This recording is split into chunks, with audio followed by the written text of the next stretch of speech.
Hello friends, आज की video में हम बात करेंगे कि नॉर्मलाइजेशन जब होगा तो किस शिफ्ट को सबसे ज़्यादा फ़ायदा हो सकता है, किस शिफ्ट को नुकसान हो सकता है, किस शिफ्ट को न तो फ़ायदा होगा न तो नुकसान होगा इलाहाबाद हाई कोर्ट आरओ के लिए।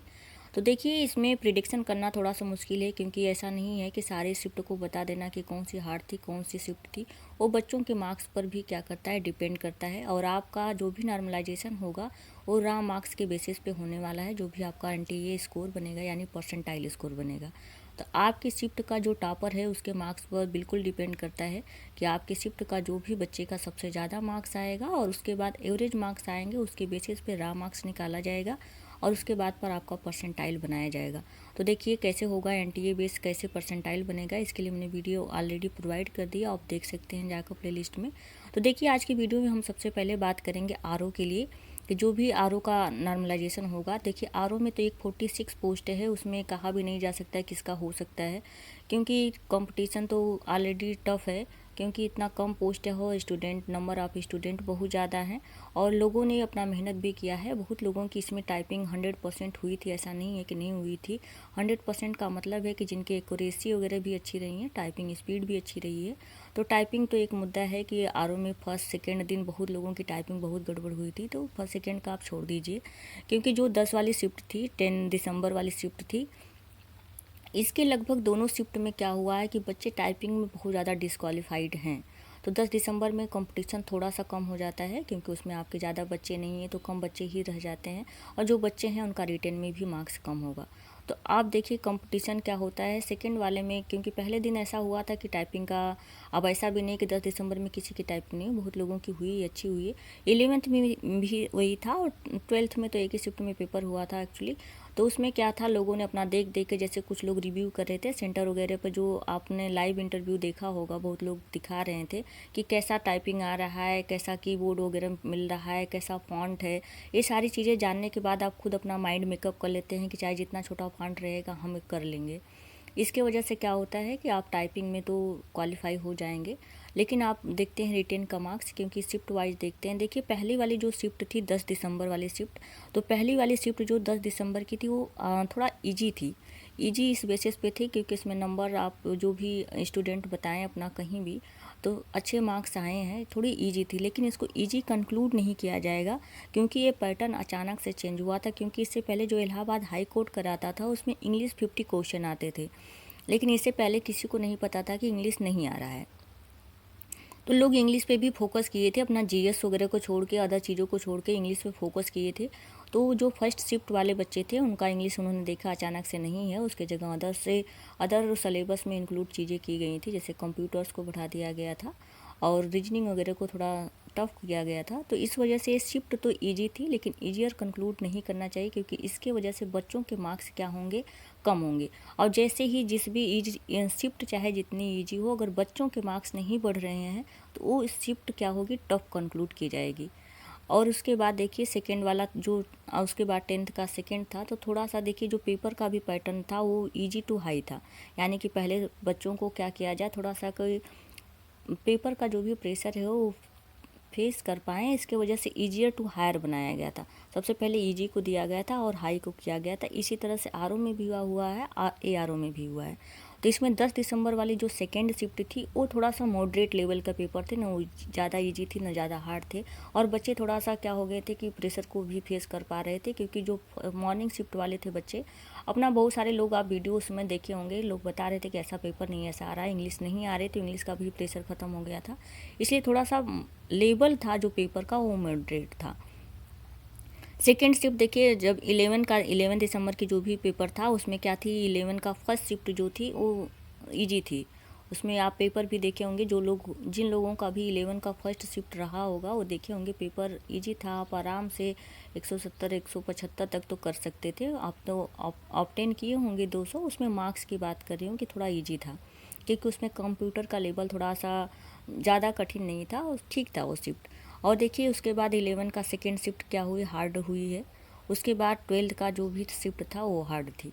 तो इस तरह से था आपका, ये प्रिडिक्शन है केवल। अगर किसी का अगर हार्ड आपको लगा हो, अगर मैं इजी बता रही हूँ तो उसके लिए सॉरी, लेकिन ये अभी तक जो भी पेपर का था एनालिसिस था वो है कि जो भी सेकेंड शिफ्ट फर्स्ट शिफ्ट, क्योंकि बच्चों के मार्क्स यही बताते हैं कि पेपर कितना टफ था कितना ईजी था।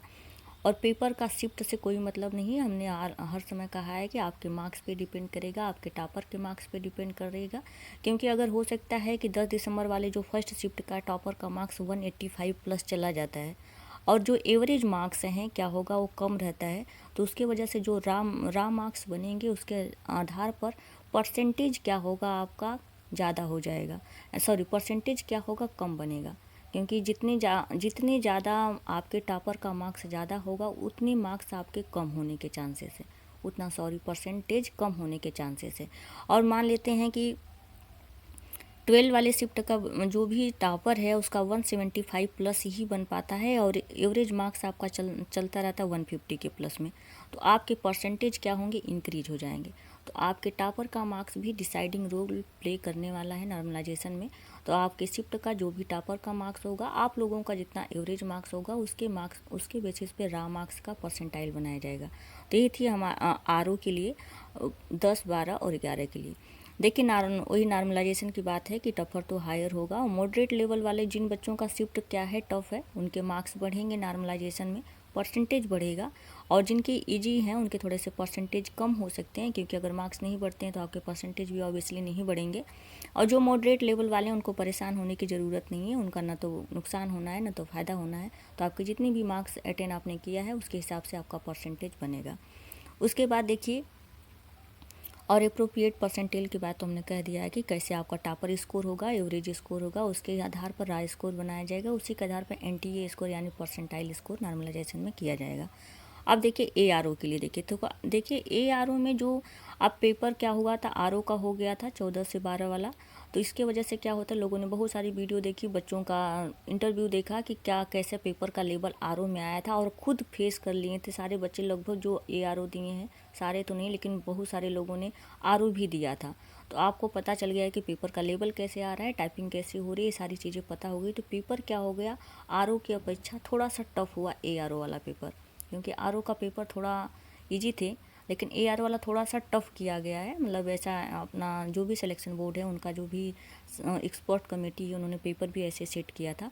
तो इसमें देखिए 14 वाला जो फर्स्ट शिफ्ट थी इसकी दोनों शिफ्ट क्या थी, ईजी थी अदर शिफ्ट की अपेक्षा। और ऐसा नहीं कि बिल्कुल ही ईजी थी, इसमें सारे बच्चे सारे मार्क्स ही अटेंड किए, ऐसा नहीं है, लेकिन ईजी थी। अदर शिफ्ट जो भी एआरओ की हुई हैं उसकी अपेक्षा 14 वाली शिफ्ट ईजी थी, क्योंकि हर एग्ज़ाम की पहली शिफ्ट थोड़ा ईजी दी जाती है ताकि जो बच्चे हैं उस प्रेशर को झेल पाएँ। पहले दिन का थोड़ा प्रेशर अलग होता है, अगर आप मॉर्निंग शिफ्ट में जाते हैं तो वो अलग होता है।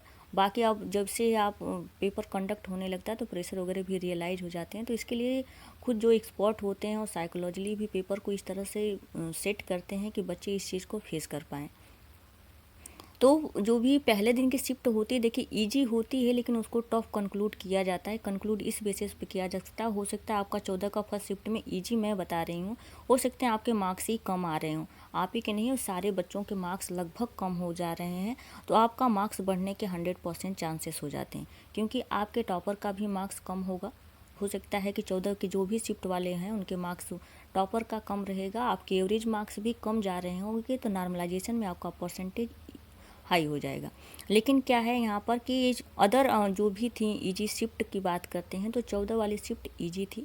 उसके बाद 15 वाली देखिए मॉडरेट थी। इसके जो भी 15 दिसंबर के शिफ्ट वाले स्टूडेंट हैं उनके न तो नुकसान होने न तो फ़ायदे होने हैं। हाँ, 1-2 मार्क्स आपका बढ़ ही सकता है, घटेगा नहीं। और देखिए 16 दिसंबर वाली जो थी शिफ्ट हार्डर थी। हमने कहा था कि paper easier to higher shift set किया गया था, पहले ईजी फिर हार्ड फिर सबसे हार्ड। तो यहाँ पे 16 दिसंबर वाली जो पेपर थी वो हार्ड थी, ऑब्वियसली हार्ड थी। जो लोग भी 16 दिसंबर में दिए होंगे पेपर उनके मार्क्स ऑब्वियसली ज़्यादा नहीं बन रहे हैं, तो शिफ्ट हार्ड थी। तो इस वाले जो भी शिफ्ट के बच्चे होंगे इनका भी क्या होगा, इनका परसेंटेज बढ़ेगा, एनटीए स्कोर बढ़ेगा, तो इनको नॉर्मलाइजेशन में फ़ायदा होगा। 14 दिसंबर वालों को थोड़ा सा नुकसान हो सकता है, थोड़ा सा, और दिसंबर 15 वालों को कोई ना नुकसान होने वाला है ना फ़ायदा होने वाला है, वो लोग अपना आराम से रहें, कोई दिक्कत नहीं है। 16 दिसंबर वालों के लिए थोड़ा सा खुश होने की ज़रूरत है, क्योंकि उनके पेपर मार्क्स ऑलवेज बढ़ेंगे, थोड़ा बढ़ेंगे, ज़रूर इंक्रीज होंगे। अगर आपके 2-4 मार्क्स बढ़ जाते हैं तो उससे आपके सिलेक्शन के चांसेस बढ़ जाते हैं। तो 16 दिसंबर में जिनका पेपर था, क्योंकि लेवल हार्ड था, तो आपके मार्क्स बढ़ सकते हैं। उसके बाद देखिए ये भी था 18 दिसंबर का जो पेपर था इसमें पेपर का लेवल मॉडरेट था, तो 15 और 18 वालों का लेवल मॉडरेट था, इसलिए इनके मार्क्स बढ़ेंगे भी नहीं घटेंगे नहीं। हाँ, हो सकता है बढ़ जाएंगे लेकिन घटेंगे नहीं। 19 दिसंबर का पेपर और 20 दिसंबर वालों का पेपर शिफ्ट देखिए, 20 दिसंबर की तो सबसे ज़्यादा हार्ड थी, बहुत लोगों ने बताया था, तो 20 दिसंबर वालों के लिए तो ऑब्वियसली इनका मार्क्स इंक्रीज होने वाला है, इनके मार्क्स बढ़ेंगे और सबसे ज़्यादा फायदा ARO में 20 दिसंबर वालों को ही होने वाला है। तो अब इसमें भी देखिए, और 20 दिसंबर में अभी तक मैंने किसी का मार्क्स नहीं देखा है कि जो ने किसी ने 185 प्लस बताया हो, रिटन वाला मार्क्स आंसर की आने के बाद। मैंने बहुत सारे कमेंट्स बॉक्स ही पढ़े हैं बहुत लोगों के, तो इसमें 185 प्लस वाले नहीं है। हाँ, 180 तक मैंने स्टूडेंट को देखा है कि ARO में 180 प्लस आया था, लेकिन 20 दिसंबर वाले में किसी का नहीं था अभी तक मैंने देखा। अगर किसी का हो तो कमेंट करके ज़रूर बताएं कि मेरा 185 या 180 प्लस बना है। तो इससे क्या होगा कि जो भी आपका 20 दिसंबर वाले हैं उनके मार्क्स बढ़ेंगे, उनके परसेंटेज बढ़ेंगे, तो इस वजह से 20 दिसंबर वालों को ज़्यादा फ़ायदा होने वाला है। 14 दिसंबर वालों को थोड़ा सा नुकसान होगा। अगर नुकसान भी होता तो ऐसा नहीं कि आपके मार्क्स ही कट जाएंगे, आपके जितने मार्क्स हैं उतने मार्क्स ही बने रहेंगे, लेकिन आपके जो नीचे शिफ्ट वाले हैं उनके मार्क्स बढ़ेंगे तो वो ऑब्वियसली आपसे आगे निकल जाएंगे, बस यही होगा। तो ये नॉर्मलाइजेशन की डिटेल थी और ये सिर्फ प्रिडिक्शन है। अगर मेरी चीज़ें कुछ आपको ख़राब लगती है तो उसके लिए सॉरी, क्योंकि ये जो भी प्रिडिक्शन है लेवल का 3-4 नंबर का हो सकता है, आपके नंबर्स पे भी डिपेंड करते हैं, प्रेशर का हाल और जैसे बहुत सारे फैक्टर्स होते हैं जो इस चीज़ को आपके इफ़ेक्ट करते हैं।